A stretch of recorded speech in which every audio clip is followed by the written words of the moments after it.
So I've been thinking about grinding thinner, especially after seeing that video of the herder paring knife.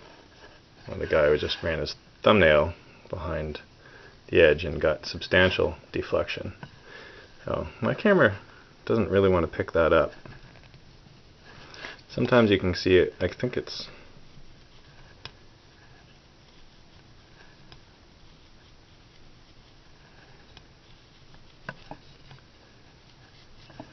I don't know if it's just the lighting or there you can see it there.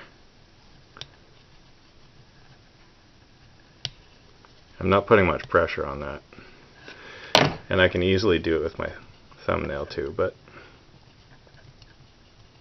yeah. So this is about as thin as I go on a kitchen knife. And to actually measure the thickness, I run some marker here, open my calipers to 0.010 of an inch, and then drag it across there, and you'll get a scratch line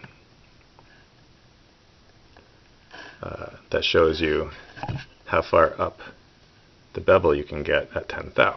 So on this one you have at 10 thousandths thick, it comes up 55 thousandths. So that's pretty fine. That's as is. I'll probably put a bit of a micro bevel, and it'll grow into more than a micro bevel. So for comparison, somebody sent me this knife saying it was a pretty good cutter. And I measured this one at, so when you open the calipers at 10 thou, it only comes up 15 thou. It doesn't even get off the edge bevel here. So makes you wonder, is the steel not up to the job, or are they just being careful? I like the knife. I'm not kicking on this knife. It's just what I used to think was decently thin. A decently thin hollow grind is no longer anywhere close to thin.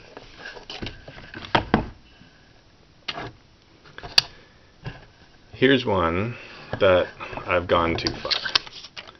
This is way past what you can do. So I opened up the caliper to 10 thou, made my line, and it was 68 thou from the edge. So it's so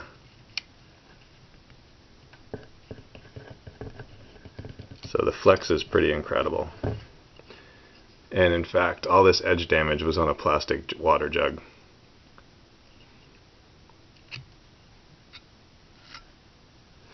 And I think you can actually hear how thin.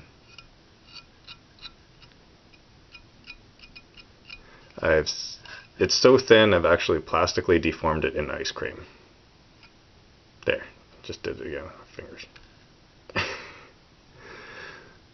So that's ridiculously thin.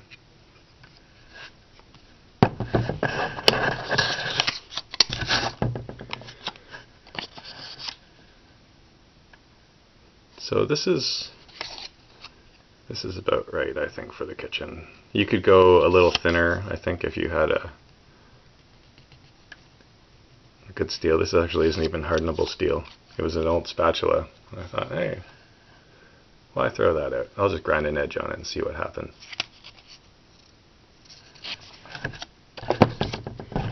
This one has just about the same, but it doesn't have its edge in there. And I don't think with this camera we're going to get to see much bending over the nail.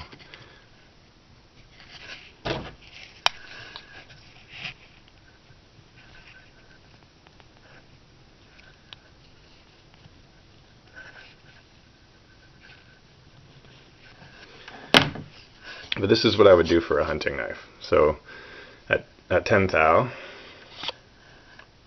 you can't, sometimes the scratches are very subtle. If you want to put a deep scratch in there, especially on the higher hardness steels, you're probably going to wear out your calipers quickly. But again, if you open them up to 10 thou and you can get 30 thou up, that's pretty good.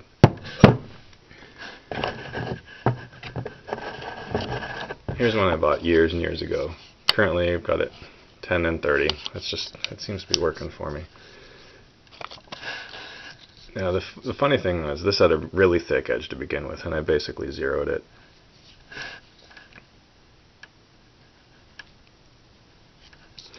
It had a heavy edge geometry, which is fine. I've got nothing against a heavy edge geometry. But the handle is so small, you can easily flex this, right? So if you have a heavy edge geometry because you're putting high force on the blade, you're going to need a handle that can take that too. So you might as well, if you have a flimsy little handle, and again, I'm not kicking on this knife, I like it, but it's not a robust handle. I've felt it flexing in cuts quite a bit, and to the point where I was just scared it was going to fall apart. So if you're going to have a light duty handle, have a light duty edge. Why not? Same with this one, 1030. They're just coming out at 1030. Maybe my hand's just like that. So this one had a really heavy edge geometry too. I noticed the other version of this that doesn't have the swedge, they flat ground it to the spine. That'd probably be a nice cutter.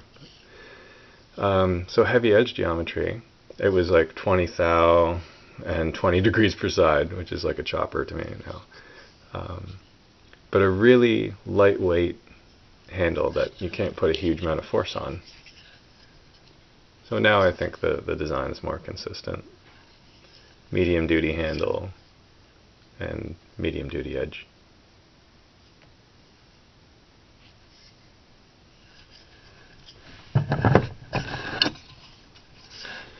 And for light, precise cutting where you're going to be careful, you can go a lot thinner. But too thin is too thin.